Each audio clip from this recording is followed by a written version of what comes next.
So,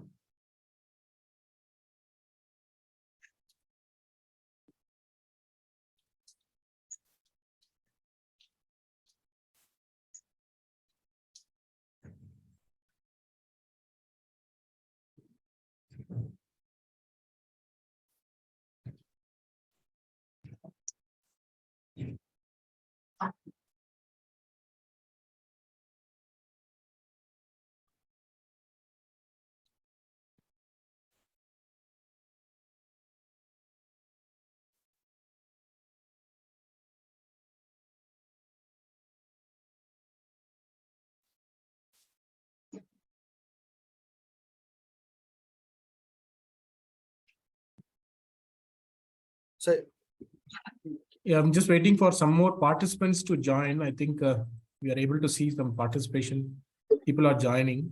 Just wait for a minute or so.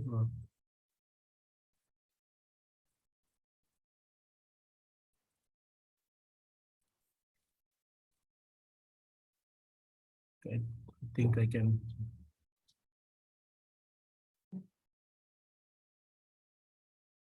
I think we can start, Prabakar. Okay, very good evening to one and all, and warm welcome to this exclusive session, the NASSCOM webinar, focusing on the topic, stop looking rear view mirror. What does it take to create a forward-looking performance management process? I think this is one of the very focused topic at any given point of time. Whether it is fag end of the financial year or a mid of the financial year or a calendar year, I think performance management is almost a need of the hour. And with the cusp of the IT industry going through a multiple different changes in the structure of the work structure, the models of working patterns of organization, as well as the employees are going in a different structures.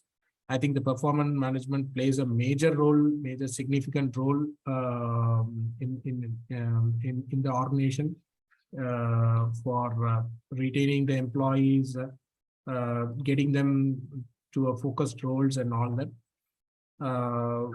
Today we have an exclusive speaker and an expertise from Synergita, our member company, and is going to actually cover a lot of dynamics of this particular session.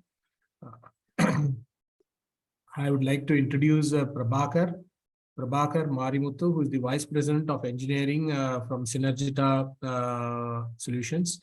Prabakar is an industry veteran with 20+ years of experience at Synergita. He leads technology direction and is responsible for successful product implementation. He has experience working with several HR leaders and C-suite executives, defining the objectives and scope of employee performance management for large and mid-sized and small organizations. Very much pleased to welcome Prabakar Marimuthu from Synergita for this exclusive session.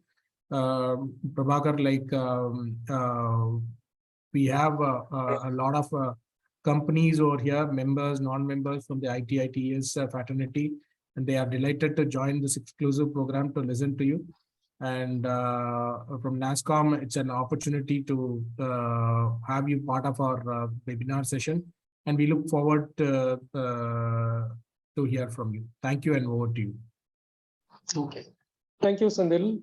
Good evening to all of you. Let me quickly share my screen. Yeah.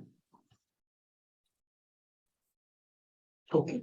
Do you see the deck, Sandil? I can see the deck. Okay, sure. Okay. Thanks a lot, Sandil, for the nice introduction. And again, good evening to all of you. Thank you for joining this session.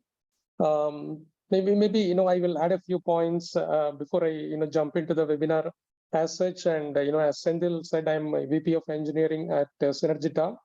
And being a startup organization, you have to wear multiple hats, right? I manage product development, the entire product engineering as such, and customer implementations, customer support, and customer success, right? And that's how I got introduced to the PMS world as such. And I actually started with Synergita during 2012 as such, and then this journey started. Since then, we have worked with several customers from India, US, Singapore, Middle East in terms of implementing employee performance management for several organizations, maybe close to 150 companies as such. And I had the opportunity of working with the leadership team and different stakeholders across the organizations in understanding the objective of implementing employee performance management system, and what is currently in place, and where do you want to go as such, and then put together a PMS framework, go for implementation, and then launch it successfully, right? So that's my role as such here, and that's how I got opportunity to how PMS works across the organizations. So let me quickly get into this thing. So for those who are new to employee performance management system as such, right? Let me explain it. So basically, performance management system manages the employee performance, and it's all about how to get the maximum out of the workforce, and then how to make it a win-to-win between employees and the organization. A very good performance management system sets the expectation to all the employees in the organization right in the beginning of the year, and then gives the ability to track how people are progressing, and then finally do the assessment and ensure that the organization goals are met and the employees are happy, and they are able to reach the career objectives as such, right? So that's the employee performance management system. And I am sure a lot of you guys would have gone through the annual appraisal reviews, and some of us like it, and some of us don't like it as such, right? The performance reviews have become a stressful exercise in several organizations, and that's why the trend is changing, and people are actually shifting to a new way of doing performance reviews as such, right? So this is one study which was conducted by Triq.com as such, and we could see that 95% of the managers are not happy with the traditional performance management process. Typically, organizations do the goal setting and do a year-end review, and 95% of the managers are unhappy with the system as such, the way they are appraised, and the way they are made to appraise the team members as such. And 59% of the employees have a feel that there is no impact as such on the personal performance. Basically, employees look for what is in it for me, right? They want to know the genuine feedback, and where I need to focus in the coming year, and how can I contribute more to the organization, and in the process, how do I grow as an individual, personally as well as professionally. So 59% of the employees have a feel that there is no impact as such, and there is no connect as such. And 95% of the HR managers themselves have a feel that the review results are not very accurate as such, right? In a large organization of 1,000 employees, the managers provide the feedback, and it goes through multiple levels of approvals as such. And the end of the day, they get a feel that the results are not very accurate as such, and people do it for the sake of doing it, and it is not reflecting the true stature of the employee, and that's the trend across the organization. And in this session, we'll talk about some of the recent trends which are coming up that can actually solve some of these problems, right? We are talking about the traditional performance management versus modern performance management system and all of that. So in this session, we will cover some of those elements which can make the performance management as a continuous process, as a development process when you look at it from employee perspective, and at the same time, how can we align all of those elements with the organization objective and make it as a win-to-win situation for both the workforce as well as for the organization, right? So when you talk about the modern performance management, one of the most important element is to align your performance management with the organization goals. So when I talk about alignment, it is not only at the organization goals level. While one of the feedback which I have heard, personally from some of our prospects and customers, we see like most of our employees complete the performance management, annual appraisal review, all of that. But there is a feel that the PMS process as such is not aligned with the day-to-day activities. As a project manager, I carry out some of my day-to-day activities, and I have to work with customers, get the projects completed and so on. But where do all of those results reflecting in PMS? They are not seeing their day-to-day activities reflecting in the PMS as such. PMS has been kind of kept as an isolated system, and they do the job throughout the year, and then they are appraised based on a framework which is not aligned with the day-to-day activities, right?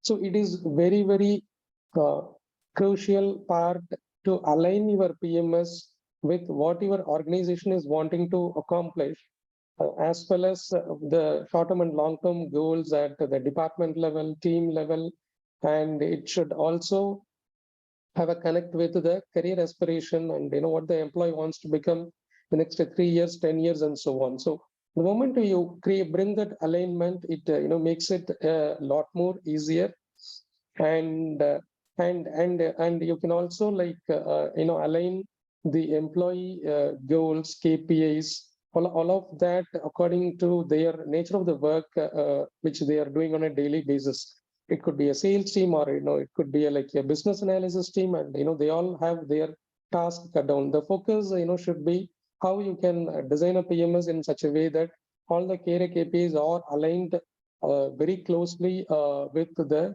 nature of the work and day-to-day activities of the individuals, and that is going to make it more easier even to update the progress on a regular basis.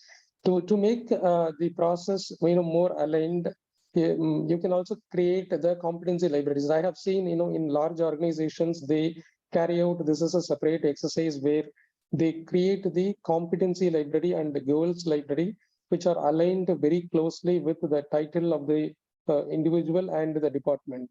For example, a project manager of a delivery team versus a manager of a finance team will need to have different set of competencies and skills. So as an organization, you have to define all of that and then incorporate the same into the PMS. So the individuals will get a feel that some of the individual will first get a sense of very having a very clear expectation about what is expected out of this job role as an individual, what I need to accomplish, all of that. And then second, it will make life easier for the managers to track the progress, as well as in identifying the relevant areas of improvement for the team members.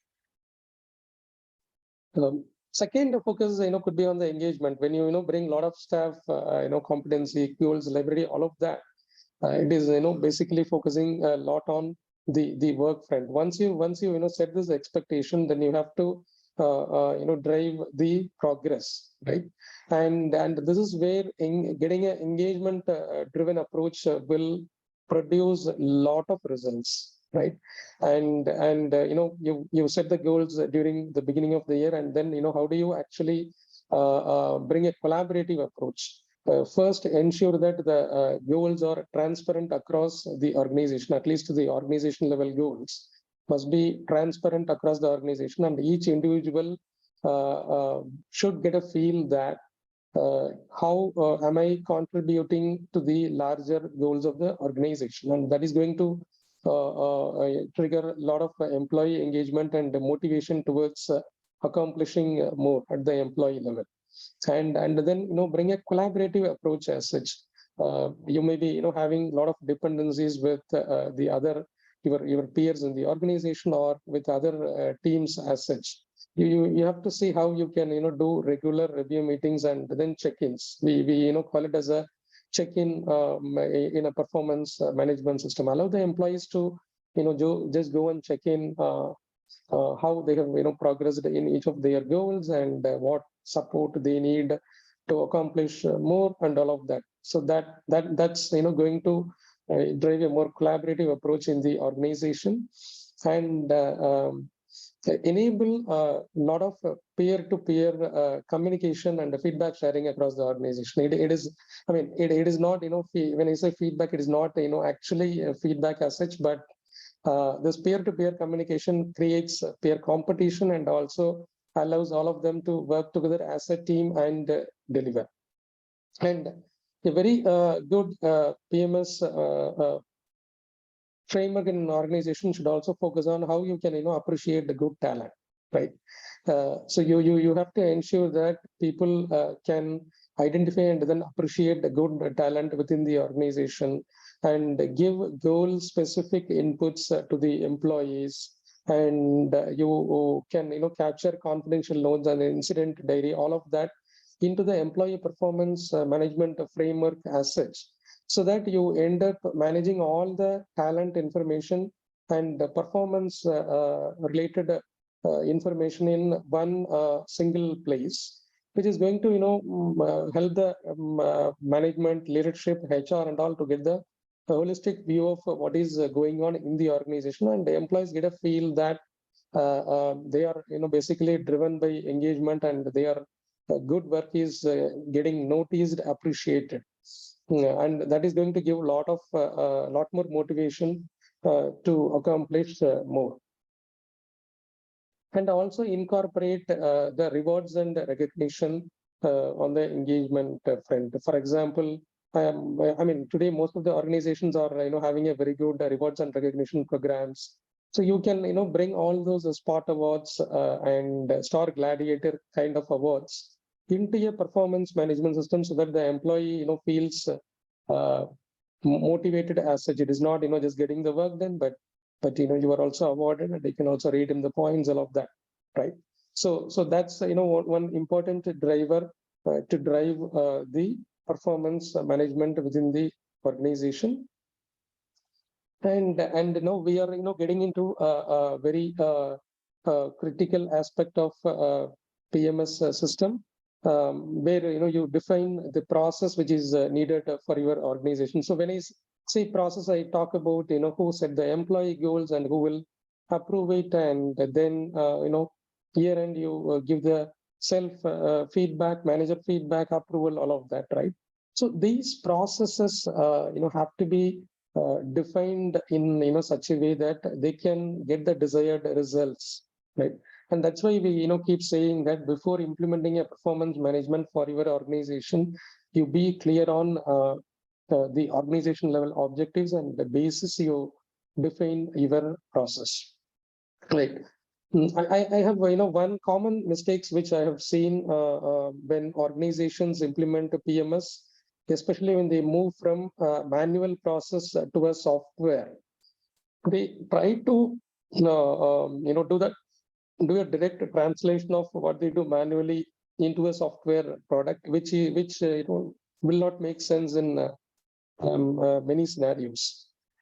For example, in a manual scenario, you may be keeping multiple stakeholders informed about the final scores of the employees or grades of the employees, right? And if you try to give an approval step for each of these stakeholders in a software product, the process will never end. So while defining a process, you have to keep the process in such a way that every step makes sense, right?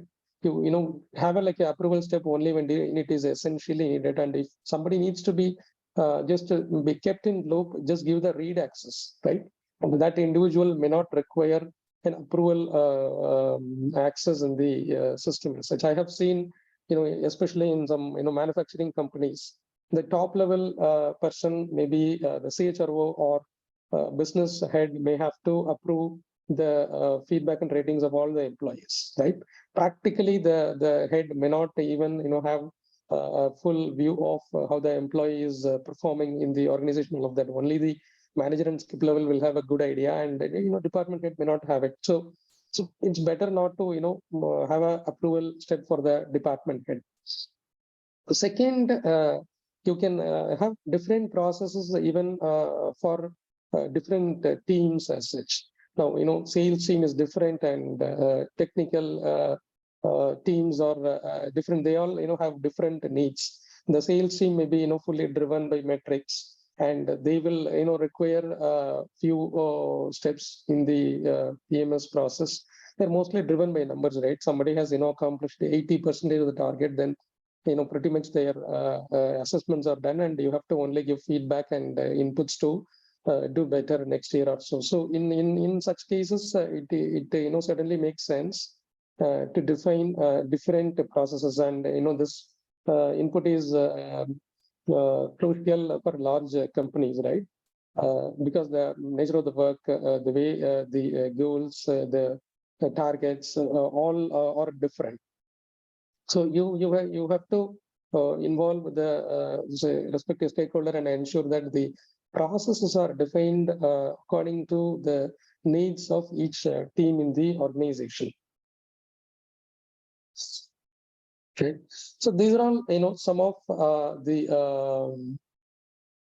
building blocks of good performance management system, and it will be good if you focus on all those aspects when you implement a PMS for your organization. So we talked about the competency and goals libraries a few slides ago. So it's very essential to define the competencies or skills which are required to do different roles in the organization, right? And basis the assessment will happen in a performance management. If you don't define library, what happens? Employees will need to define their own goals, or manager will need to define them, and there is a possibility that we end up with a lot of inconsistencies across the organization, right? So a very good in our experience, successful performance management systems have a goals library, competency library, as well as in addition to these libraries, you can allow a few goals to be added, which are very much specific to the project or teams into the system. That is not a problem, but 80-90% of the goals are typically taken from the libraries, and that is going to get you the results from the beginning as such, and at the same time keep the system flexible to make modifications even at the employee level, so that you are able to take care of the customization and the changes needed for those 5% of the population. And next comes the feedback form. So in the feedback form, basically we typically have the sort of KPIs, goals, competency libraries, organization values, and so many things. And you can ensure that you define only those elements which are required for your organization. And basically, what do you want to measure, right? Basically, you want to see how well the employees are able to accomplish all their goals, and then measure their potential, or how well they are able to play their role with the required skill sets. And then third, you may want to check the soft skills, organization values, all of that. So keep all of them in the feedback cycle, and then choose a rating scale which is easy to understand and serves the purpose. And a final grading scale also the same thing. You ensure that you keep it simple, which everybody can easily understand and which conveys the message. And then you can do the integration if needed, or you can also ensure you have the training courses mapping done with the competency library. So as soon as the manager says some areas where the team members are lacking, he or she must be able to propose the training courses. It's not only like a fine faulting exercise, right? We should be able to give the developmental inputs to the team members. And then we come to the 360-degree optics, right? So how do you actually understand your workforce with 360-degree optics? 360-degree review is all about getting feedback from reach to more people for inputs, right? Basically, may be a person who is good to my manager, and manager may be happy with my performance as such. But how do my peers perceive me, and how do my team members perceive me, and all of these inputs are very critical to get into an unbiased get an unbiased view of the employee performance, right? So 360-degree allows you to get feedback from all the quarters, managers, skip-level managers, peers, team members, and also from customers, right? The moment you involve customers into this process, it gets a lot of value, adds a lot of value to the process as such, and then employees can also get the true feedback, right? And you also accomplish, right? So end of day, you want to delight your customers. The moment you are able to get the feedback from the customers for the employees, nothing like that. But there are some constraints. I have seen few organizations maybe having some restrictions, and they may not be able to collect feedback for all the goals, all of that. But even if you can do a small survey and get some inputs through 360-degree from customers to the employees, it adds a lot of value. And the 360-degree can be done in two ways, right? One, you can actually do it along with your performance management review cycle. When you get the feedback from the manager, at the same time, the peers will also get a link, and they can also fill the feedback form. So that's one way of doing it. And the second way, I have seen large organizations doing a 360-degree assessment only for the leadership, management, and maybe the next level guys. And this will be an exclusive process where you go and measure so many stuff, and give a fully blown report to each one of them. Do a detailed one-on-one with the senior folks in the organization, and then give a detailed view of where they are doing well and where there are still room for improvement message, right? And this is a sample view, right? And this is how this is just one portion of 360-degree report as such, where you are able to see how the perception differs, right? For example, the direct reports have given good feedback, while the reporting manager score is slightly lesser. So this input will certainly help the individual to understand where they are lacking and where they have to focus on and all of that. And you can define this questionnaire or the form according to your needs.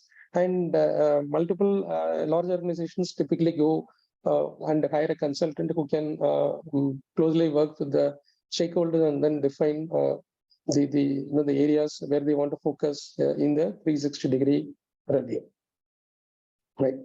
And next comes the Rate Your Manager. This is a new initiative which I'm seeing in several organizations, where they use a PMS system also to give opportunity for the team members to rate their managers, right?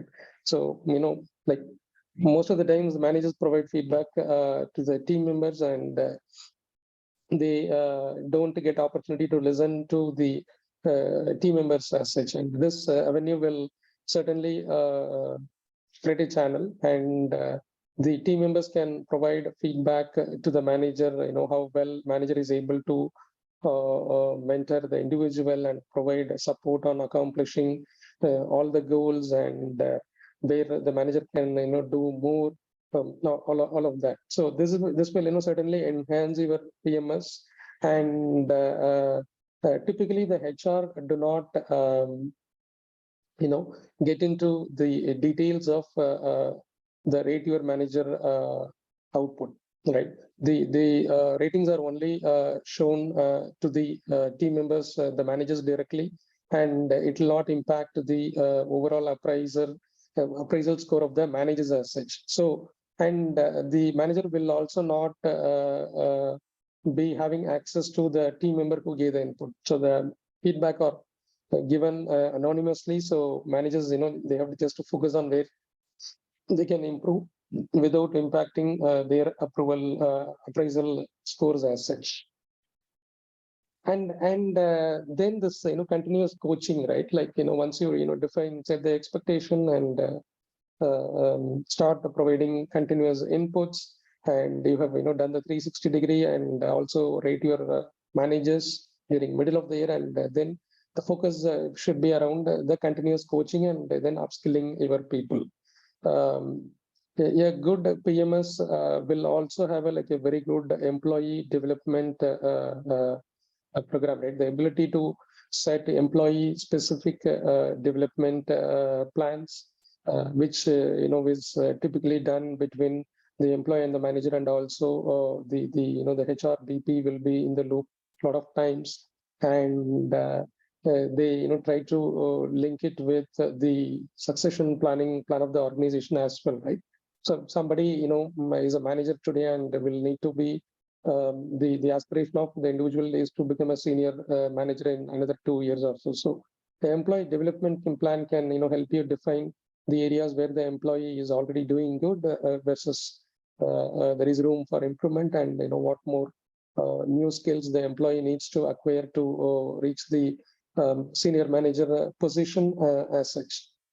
So this employee development plans can help the individuals to increase their potential upskill the employees, and then get them ready to take it the next level. And performance improvement plans, right? Performance improvement plans can help you identify those individuals who are not meeting the expectation, and give them opportunity maybe with a performance improvement plan, and give 2-3 months of time, and do a review on a weekly basis, and then if somebody has improved, then they'll be back to track, and if somebody need to be allowed to leave the organization, then you can do so. So continuous coaching, and then upskilling your people, and then keeping your workforce as sharp as possible, and keep them ready to get the work done for the organization all the times. So what do you measure out of a performance management system? So typically we focus on performance, potential, and criticality, right? So the performance scores are very straightforward to measure. So basically, you see how much the employee has accomplished on the goals front, right? Now, for example, sales team very straightforward, and even the other functional and technical teams will have their own goals and KPIs, targets cut out, and the scores can come out very easily. Potential is the area where you have to give more focus. You can measure potential score along with the performance reviews, or you can also do it separately. We have seen this school of thought in large organizations a lot, where they do the performance and the potential reviews separately. Right? If somebody is reviewing the performance by end of year, the potential will be assessed during mid of year. The reason being potential measurement typically focuses on how well the employee is able to deliver today, and how well the employee can upscale for the future, if there is potential to groom this individual to the next roles as such, right? And if you do it together, the disadvantage is that there is a possibility that the managers give a biased feedback because of the thought of not to impact the appraisal score of the team members. But if you do the potential assessment separately, the managers can go and give the honest feedback to the team members, and that will also go as a good set of input to the individual. And the outcome of potential assessment can go as an input to the organization level succession planning. We will know the kind of potential candidates within the organization, and you can further groom them to the next level, rather than hiring for senior positions from the market, which is very expensive. And third element is criticality. How critical the employee to the organization, right? Somebody is into a very critical project, and somebody is managing a high revenue customer. They all fall into this category, and all these three scores can be effectively used to make lot of right decisions within the organization, right? Good performers and potential candidates and critical employees. This information will help you to create a very good succession planning. Okay. So once you like are able to like measure these 3 scores, and you can bucket the employees into 9 different buckets. Some of you might have already be doing it, and this representation will give you more ideas basically, right? So the x-axis, so here we see the scores of job skills and how well the employee is able to exhibit the skills required for the job role versus the accomplishment. This is the goals score and this is the potential score, right? So if somebody is good on both, they become a star performer, and if somebody is lacking somewhere, then we have to. This report basically goes as a input to the training department, learning and development department, and they can find out those folks who are lacking on some of these areas, and then get them in. And I have seen companies actually focus on the rising stars, right? How to get the rising stars into the star performer bucket, and how to make the guys who have good potential to accomplish more, right? So these are all like different challenges which are not allowing the individual to move from one quadrant to another quadrant, and this analysis will help you to get most out of your PMS, and then see where you need to focus, and then how to grow people, thereby thereby have a very skilled workforce in the organization. And then we talked about the performance, potential, and criticality scores, right? And it is also very important to understand how employees live the organization values, right? So nowadays we have started hearing from the HR teams that see, like, performance and potential can be brought into the employees. If somebody is not good at the attitude front, or like not aligning with the organization culture, organization values, it's a big problem which needs to be identified, right? Very few organizations have started focusing on this aspect of it, and it will be good if we can start measuring the organization value, how well the entire employees or employee population are able to live your organization values, right? I have seen a few organizations do the culture score assessment frequently. Basically, they also keep it open throughout the year, right? It is like a business getting scores in the Google review. To make it simple for you, the Google review score keeps fluctuating every day, right? So similarly, some of these organizations they allow the employees to rate any other employee in the organization with respect to the organization values. It could be fairness, openness, all of that, and then you will be able to see how well a leader, a management team member, and senior people are living the organization values. And again, this ratings are shared to the employee anonymously, right? The individual will not know who rated high, low, and all, but it is a tool which can help the individual to know where they are lurking in terms of adhering to the organization value culture score.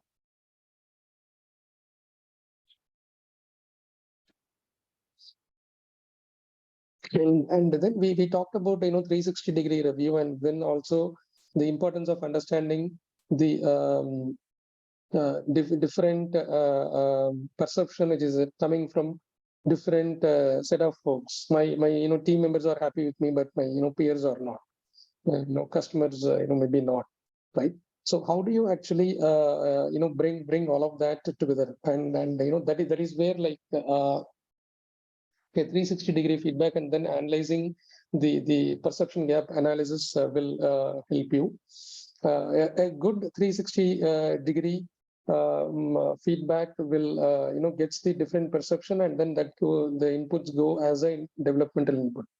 While the engagement surveys help us understand how well the employees are engaged with the organization, right? Especially in post-pandemic, all of that, people working from different locations, distributed workforce, all of that have posed huge challenges to the HR teams and for the leaders in getting the productivity from the workforce, right? So engagement surveys help a lot, and it's better to keep the engagement survey within the PMS, so you get the perception of employees in one single place available for reference. Engagement survey basically focuses on getting a lot of stuff. Actually, different organizations do it differently, and organizations basically focus on where they need to focus on. For example, if an organization is distributed, then they'll actually check how well employees are able to collaborate with each other, and are there tools in place to do the job efficiently. And if somebody is say have a job where they have to interact more with the customers, then what do you want to measure, right? So you have to create the engagement, design the survey in such a manner you get what insights you want to get from the individual. And you can also check in general about even about the organization culture and facilities, HR, finance, all of that. And most of this surveys, they once the survey is done, the inputs are analyzed, and you actually get different cuts based on demographics, such as division, job level, tenure of service, age group, all of that. And then typically you measure the transparency, respect, credibility, fairness. These are the the very frequent categories which I have seen in the 360-degree surveys. And then what is the sentiment across the organization, top strengths and areas of improvement, and the recommended next steps. Basically, where you need to focus on to solve some of the challenges which have been identified. Let me also quickly give a overview of sentiment analysis. See, we have spoken a lot about scores, right? In the traditional performance management, you have multiple scores, but now people are changing, right? We are changing. It's not a number crunching game as such, right? You want feedback, you want input, and now one of the challenges for the HR, they have a good handle of the metrics and the scores, right? You can find out top 10, bottom 10, all of that, but what is being said in the qualitative feedback shared across the organization, right? The employee gives a self-feedback, peers provide feedback, managers give feedback, and what is in it actually? So nowadays, the sentiment analysis tools help you to find out the sentiment, whether the sentiment is positive, neutral, negative across the organization, right? So the conversations have to be more positive in nature, more constructive in nature. Only then you will get the desired results. So the HR teams can use this tool efficiently to figure out which departments, teams are doing better in terms of having very healthy conversations. You can find out those who will need to improve, right? You can see positive, neutral, and negative sentiment coming along here, and then you can analyze the same data by tenure wise, right? People and age wise also, right? People who stay in the organization for long term, how do they do the interactions versus the new joiners, and the age-wise analysis will be very, very helpful. Let me also finish this so far we have talked about how to design, how to do the implementation, all of that, and finally let me also give a real-time example here. So this is one of the IT services organization, and this is the very high level framework which they have put in place. The goal setting happens during beginning of the year, and then the mid-year review, annual review, and then they do the compensation revisions and the promotions, which are well supported by the continuous conversations and check-ins, which we talked about it in detail, and then one-on-one meetings and capture the action items to be done, in the next 1 week or 1 month, and then ensure that those action items are closed during the one-on-one meetings, and appreciate the good talent with rewards and recognition program, and then identify the potential guys and then develop them with employee development plans. So this is a typical mid-year review, right? Mid-year review or quarterly review can be as simple as this: self-assessment, manager assessment, and then one-on-one meeting, right? So it is very important to keep some of these processes very short and crisp, so that people do not have to spend a lot of time, and they will need to focus only on the areas where they need to focus. And these are the continuous initiatives which will help in continuous feedback check-in, and then probation to confirmation reviews for the new joiners, and then we have spoken about some of these other elements already, right? So the one thing that should be like a dedicated bandwidth who can actually manage all these processes, and then ensure that the effectiveness is there. And if you do all these initiatives properly, your year-end appraisal will become a stress-free exercise. There will not be like much to share about, because you would have shared the inputs then and there to the team members, and there is no surprise as such to the team members, right? They would have heard continuously from the manager. So you can have a process which works for your organization. And I want to just I want to highlight this effectiveness survey, which is a last step. So this step will help you to understand the effectiveness of your performance management system from your employees, and then you can close the feedback loop by fine-tuning the process, right?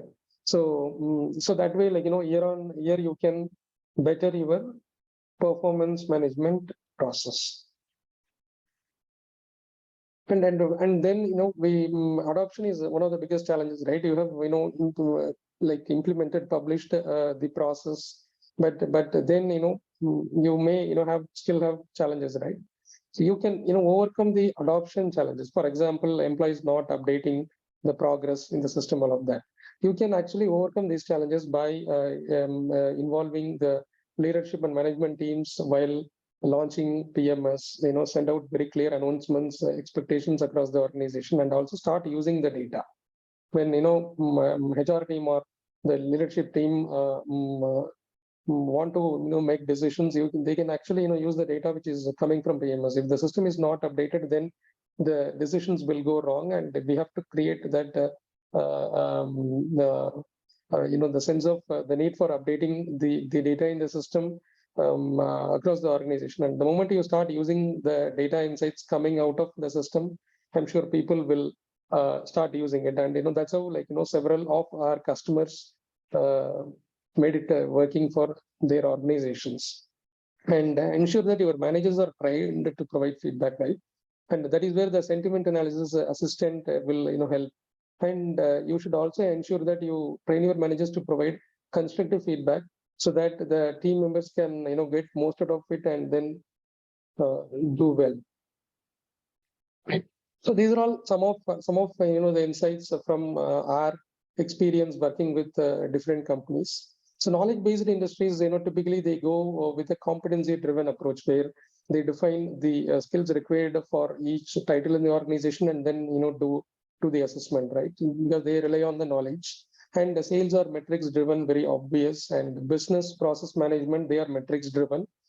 Here, one point to highlight it here: implementing a PMS for B team is a bit challenging, because they are projects are very different. The nature of projects, maybe one project maybe doing a customer support for a customer, versus another project team maybe generating leads for another customer, right? So you have to define the metrics which are specific to the project, so that you can make it more meaningful. And manufacturing, it's more of a hybrid approach at this point. Supervisors and above are like at a modern PMS level, and the rest of the organization rely on metrics driven approach. So they are also slowly changing and focusing towards more matured approaches, and at this point they are at a hybrid level. Okay, so these are all some of the key learnings,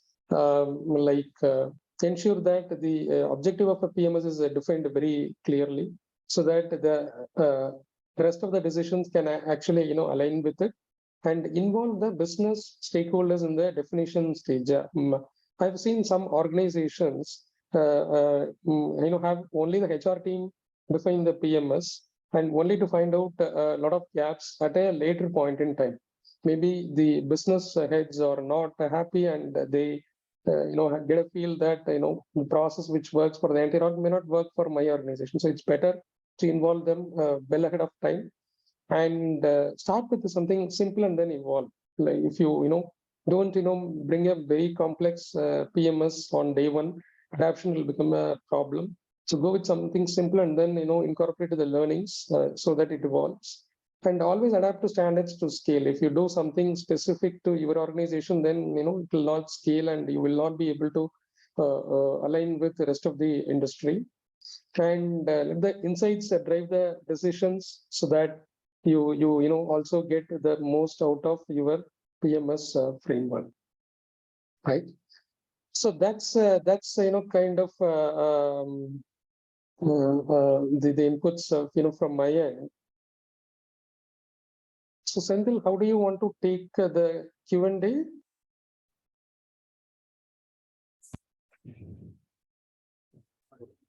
Hi.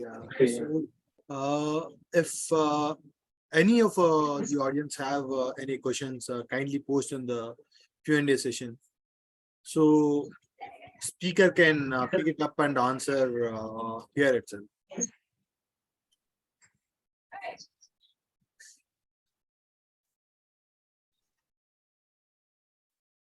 Or else you can also send us an email in regards to the questions which you have, so that we can pass it on to the speaker or connect you with the speakers, so you can get it clarified from the speaker directly. Okay, so here we have one of our participants who have asked us a question.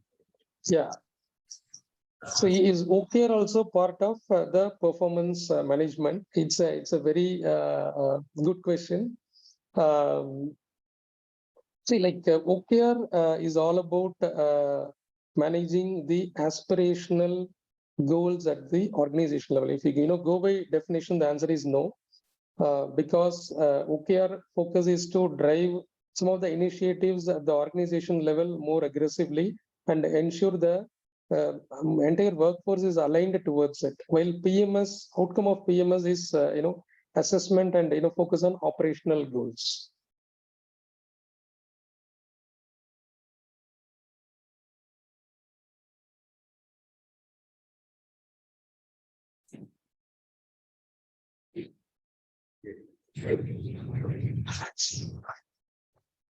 So this I would also like to close the session. If there are any questions, please mail us. Everyone have our email IDs. Okay.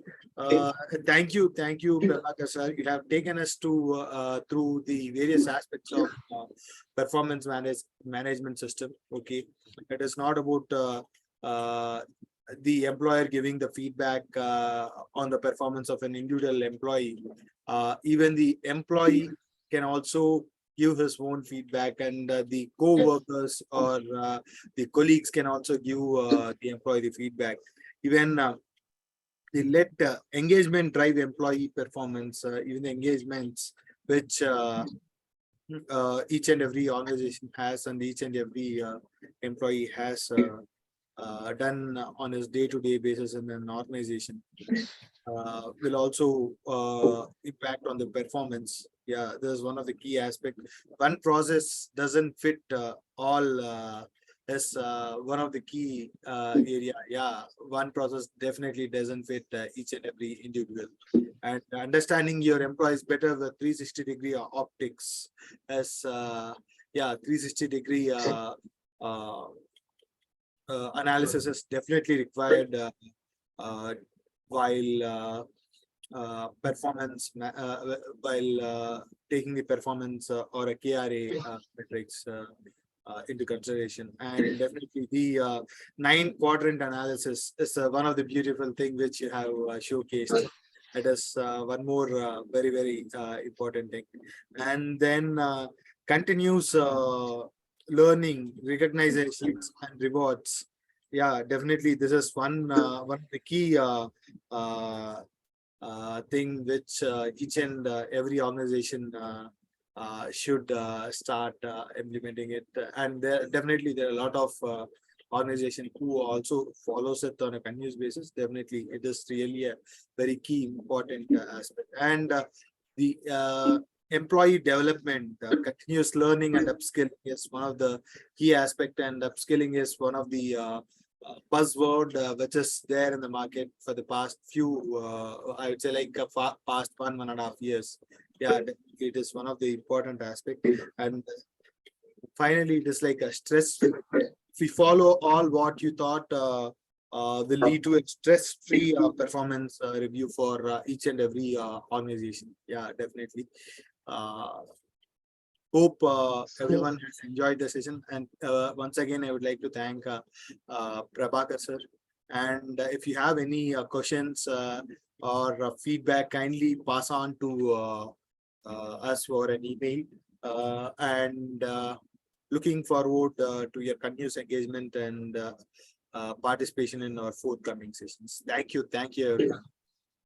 Thank you. Thanks a lot for the opportunity. Thank you, sir.